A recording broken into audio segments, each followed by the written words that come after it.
Hello guys, good morning. कैसे हैं आप सब? उम्मीद है कि अच्छे होंगे। A1GS यूट्यूब चैनल की ओर से ईद उल अजहा और रक्षाबंधन के सभी सब्सक्राइबर और हमारे बिहार वासी और पूरे देशवासी को बहुत बहुत शुभकामनाएं। मैं कहना चाहूंगा कि A1GS यूट्यूब चैनल पर आप सभी का वेलकम है। आज मैं लेके आया हूं बहुत ही जबरदस्त टॉपिक, बहुत ही धमाकेदार टॉपिक। टॉपिक का नाम है न्यू एजुकेशन पॉलिसी 2020। क्या है भाई? नई शिक्षा नीति 2020, जिसके लिए लोग पागल हैं, देखने के लिए उत्साह है, बेसब्री से इंतजार कर रहे थे। इंतजार की घड़ी तोड़ते हुए आपके A1GS यूट्यूब चैनल पर आ चुका है वीडियो, अपलोड हो चुका है वीडियो। आप लोग देखिए और मजे लीजिए, अपने दोस्तों को भी शेयर कीजिए।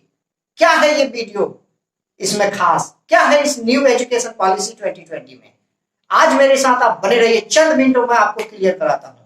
और ये करंट अफेयर के लिए इतने इंपॉर्टेंट है कि जितने बोलूं मैं उतना कम है। चाहे वो यूपीएससी हो या किसी भी स्टेट के पीसीएस एग्जाम हो, एसएससी हो या रेलवे हो या बिहार एसएससी के उर्दू अनुवादक हो या फिर railway NTPC group D, other कोई भी एग्जाम हो, बहुत ही इंपॉर्टेंट होगा ये टॉपिक। यहां से तो एनी हाउ 2 से 3 क्वेश्चन रहना ही रहना है भाई जी। तो इस टॉपिक को इतना कंप्लीट कर लीजिए कि वो कहीं से भी पूछे आपको आंसर आना है, आपको आंसर देना है। तो ये नई एजुकेशन पॉलिसी 2020 लगभग 20 से 22 पेज में है। कितने पेज में है? 20 से 22 पेज में। लेकिन उस 20 और 22 पेज से मैं आपके समक्ष 20 से 22 क्वेश्चन लेके आया, जो एग्जाम पॉइंट ऑफ व्यू से आपसे पूछा जाएगा, आपसे एस्पेक्ट रखेंगे बोर्ड, ठीक है? उसी को मद्देनजर रखते हुए मैं आपके साथ आज बताने जा रहा हूं। आप हमारे साथ देखिए और ध्यान से सुनिएगा। मैं आज लिखने वाला कुछ नहीं हूं, आज उसी के बारे में टॉपिक में सिर्फ मैं बोलूंगा और आप उनको ध्यान से सुनिए। अगर समझ में नहीं आए तो 1 से 2 बार आप हमारे वीडियो को रिकॉल करके देखिएगा, आपको बहुत अच्छे से समझ में आ जाएगा।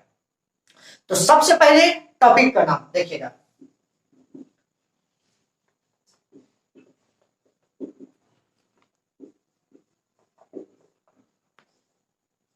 न्यू एजुकेशन पॉलिसी 2020 यानी 2020, ठीक है? क्या है भाई? टॉपिक का नाम क्या है? New education policy 2020। ठीक, तो देखिएगा, ये न्यू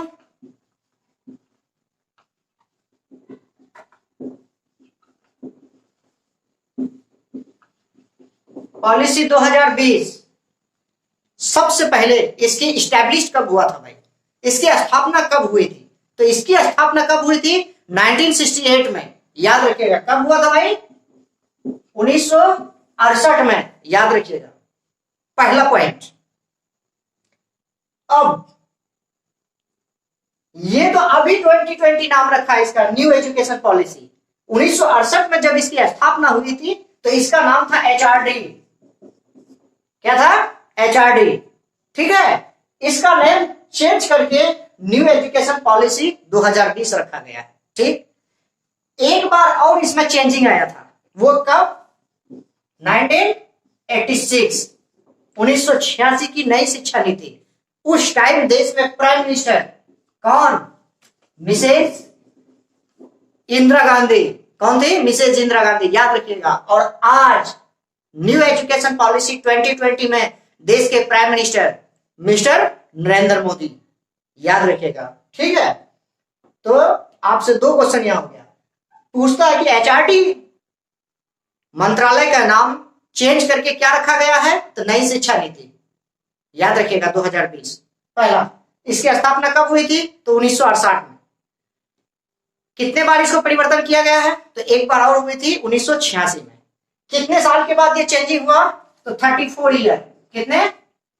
34 साल के बाद चेंजिंग आया है इस पॉलिसी में, ठीक है? इस पॉलिसी के चेयरमैन कौन है भाई? कौन मिनिस्टर है अभी? एजुकेशन मिनिस्टर कौन है? रमेश पोखरियाल, डॉक्टर रमेश पोखरियाल। हमें कमेंट सेक्शन में बताइएगा इसकी कंस्टिट्यूएंसी एरिया कहां से है, ये कहां से लीड करके आए हैं लोकसभा में। ठीक है, कौन है मिनिस्टर अभी? रमेश पोखरियाल जी। ठीक है, एचआरडी के भी वही थे मंत्री, अभी न्यू एजुकेशन पॉलिसी बना है उसका भी मंत्री वही है, चेंजिंग नहीं हुआ है, सिर्फ पॉलिसी चेंज हुआ है। ठीक, चलते हैं हम नेक्स्ट पॉइंट पर।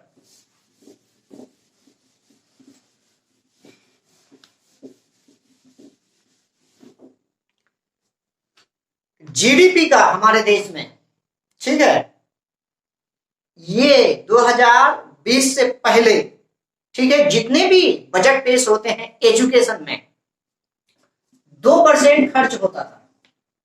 कितना? 2%। अब जो ये न्यू एजुकेशन पॉलिसी बनाया गया है, अब इसमें 6% जीडीपी का खर्च करेंगे। कितना खर्च करेंगे? 6%। याद रखिएगा, एग्जाम पॉइंट ऑफ व्यू से बहुत इंपॉर्टेंट है। कितना परसेंट खर्च होंगे? 6%। पहले कितना होता था? 2%। ठीक है, नेक्स्ट चलेंगे हम भाई। इसका क्या है भाई कि ये पहले जो है जीडीपी का 2% था, अब ये कितना हो गया? 6%। अब इंपॉर्टेंट चीज इसमें ये है कि क्लास 9th 10th 11 12 आपको एक ऑप्शनल सब्जेक्ट चूज करना पड़ता है। ठीक है, ये ऑप्शनल सब्जेक्ट आप इसमें 9 क्लास से रखते हैं। ठीक है, वो तो अभी भी है, लेकिन इसके अलावे अगर आप सपोज करिए कि आप बायो के हैं, पीसीएम रखे हैं, आपको पढ़ने में मन नहीं लगता है, ठीक है, आप हिस्ट्री ले लिए, आर्ट्स ले लिए, ठीक है, आर्ट्स भी पढ़ेंगे और पीसीएम भी पढ़ेंगे, ये इसमें डबल फायदे दिए। ठीक, नेक्स्ट पॉइंट है, पहले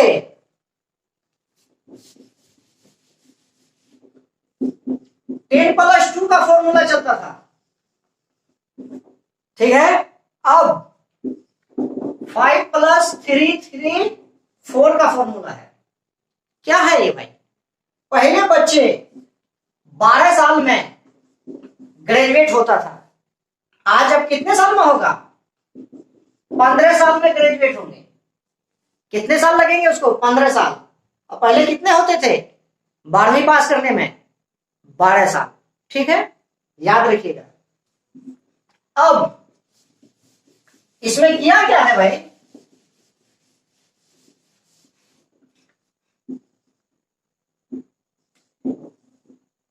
एमए को हटा के, ठीक है, ठीक है, एमए को हटा के डायरेक्ट जो है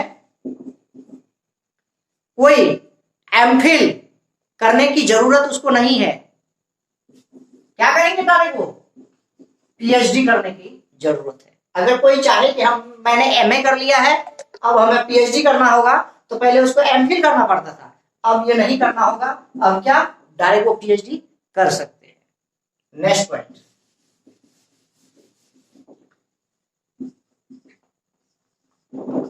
क्लास 1 to 5th तक, क्लास 1 से लेके 5वीं तक जो बच्चे पढ़ेंगे या पढ़ते हैं, किसी भी रीजनल लैंग्वेज में उसको टीचिंग कराया जाएगा। ठीक है, किसी भी रीजनल क्षेत्र, मतलब उसके जो, सपोज कीजिए कोई लड़का गांव से है, ठीक, उस गांव में जो भी वहां की जो भाषाएं चलती है, स्थानीय भाषा, वहां के लोकल भाषा, ठीक है, उसी भाषा में, मतलब कहने का मतलब है कि उसकी मातृभाषा जो है उसी भाषा में उसको एजुकेशन दिया जाएगा। ठीक, कब? 1 से लेके 5 तक। उसके अलावा हिंदी इंग्लिश तो है ही। नेक्स्ट चलेंगे हम 6 से लेके 8th क्लास तक। जो ही बच्चा क्लास 6 में जाएगा, ठीक, इसके अंदर स्किल ट्रेनिंग देना शुरू हो जाएगी। स्किल ट्रेनिंग का मतलब यह है, सपोज कीजिए कोई बच्चा इंजीनियर बनना चाहता है, ठीक, तो इंजीनियर वो बीटेक या डिप्लोमा लेने के बाद इंजीनियर में जाएंगे। ठीक, लेकिन ये नई एजुकेशन पॉलिसी जो आई है, इसमें यह कहा गया है कि जो बच्चा अगर वो क्लास 6 से अगर वो इंजीनियर का ख्वाब देखता है और इंजीनियर बनना चाहता है, तो क्लास 6 से ही उसको इंजीनियर की ट्रेनिंग दिया जाए, उसको स्किल बनाइए, वैसा स्किल अभी से उसके अंदर डेवलप कीजिए। ठीक है, कोई अगर डॉक्टर बनना चाहता है तो उसको 6 क्लास से ही डॉक्टर की व्यवस्था दीजिए उनको, उसको उसका स्किल उसका डेवलप कीजिए, अभी से उसका ट्रेनिंग दीजिए, ये बात कहेंगे क्लास 6 से लेके 8 तक। ठीक है, नेक्स्ट पॉइंट चलेंगे हम इस पर।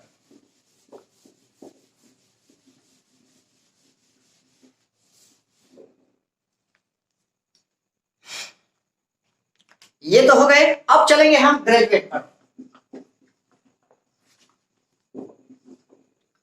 सपोज करिए कोई स्टूडेंट पहले ग्रेजुएट होता था 3 साल में, ठीक है, अब तो लगा दिया 4, तो फर्स्ट ईयर एग्जाम पास कर गए, एग्जाम पास करने के बाद किसी कारण वो बच्चा पढ़ नहीं पाता, ठीक, तो उसकी डिग्री नहीं मिलती थी, उसको सर्टिफिकेट नहीं दिया जाता था जब तक कि वो 3 साल कंप्लीट नहीं करे, पास आउट जब तक नहीं होंगे तब तक नहीं दिया जाता था। अब ये नई शिक्षा नीति के तहत क्या किया है कि अगर आप फर्स्ट ईयर का एग्जाम देते हैं, अगर आप क्वालिफाई कर जाते हैं, ठीक है, तो आपको वहां सर्टिफिकेट दे दिया जाएगा, ठीक है, सर्टिफिकेट दे दिया जाएगा, ठीक है। उसके बाद अगर आप सेकंड ईयर कंप्लीट करते हैं, कितना, सेकंड ईयर कंप्लीट करते हैं, ठीक, तो क्या करेंगे आप, सेकंड ईयर कंप्लीट करते हैं तो आपको डिप्लोमा दे दिया जाएगा, डिप्लोमा का सर्टिफिकेट दिया जाएगा, ठीक है। अगर आप थर्ड ईयर कंप्लीट करते हैं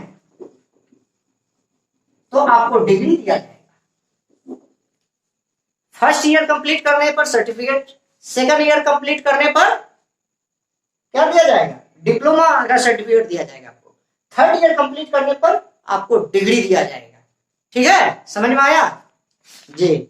उसके बाद नेक्स्ट पॉइंट चलेंगे हम।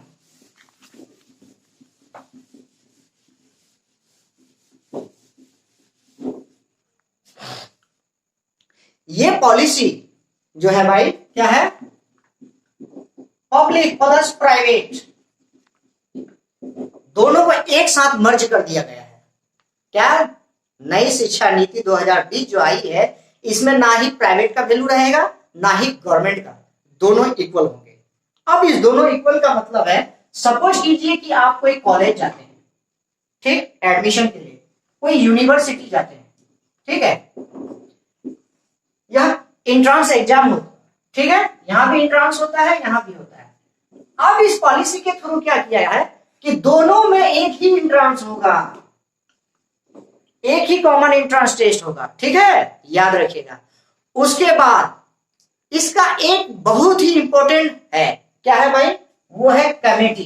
किस कमेटी के रिकमेंडेड के कारण इस पॉलिसी को लाया गया है, तो वो कौन सा कमेटी है, अगर आपसे पूछता है कि किस कमेटी के द्वारा इसको रिकमेंडेड किया था, तो डॉक्टर के रंजन, याद रखिएगा, ठीक है, पूरा नाम उसका क्या है, डॉक्टर के कस्तूरी रंजन, सिर्फ आप रंजन याद रखिएगा तो आप ऑप्शन से पकड़ सकते हैं, डॉक्टर के कस्तूरी रंजन, ठीक है, याद रखिएगा। आई होप कि आपको बहुत ही अच्छे से ये टॉपिक आज का समझ में आ गया होगा। बात बहुत है लेकिन आपको पढ़ना नहीं है, ठीक है, जो एग्जाम पॉइंट ऑफ व्यू से पूछा जाएगा उसी को मैं आज आपके साथ रखा, ठीक है। दुनिया पढ़ के कोई फायदा नहीं है, जो एग्जाम आपसे कहता है, जो आपसे डिमांड करती है बोर्ड, उसका आप आंसर देंगे, ठीक है। तो तब तक के लिए हमारे साथ ऐसे ही बने रहिए। जाते जाते मैं एक बार कहना चाहूंगा कि जो भी नए लोग हैं हमारे चैनल को अब तक सब्सक्राइब नहीं किए हैं, एक बार सब्सक्राइब कर दीजिए और इस चैनल को ज्यादा से ज्यादा शेयर कीजिए। तब तक के लिए धन्यवाद, बाय बाय।